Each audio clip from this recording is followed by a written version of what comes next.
आपण पाहणार आहोत कृषी उत्पन्न बाजार समिती जुन्नरचे मुख्य बाजारावर जुन्नर एपीएमसीचे कांदा बाजारभाव 19 मे 2024 रोजीचे. आज जुन्नरमध्ये कांदा आवक 6170 पिशवी कांदा आवक झाली होती. बाजारभाव गोळे कांदे 200 ते 231 रुपये प्रति 10 किलो या भावाने गोळ्या कांदा विकला गेला, तर कांदे 170 रुपयापासून 210 रुपयापर्यंत कांदे विकले गेले.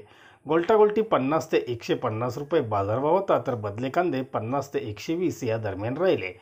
जुन्नरमध्ये आठवड्यातून 2 दिवस गुरुवार व रविवार असे लिलाव असतात. धन्यवाद. व्हिडिओ आवडला शेअर लाईक नक्की करा. चॅनलला सबस्क्राईब करा. बेल आयकॉनला क्लिक करा.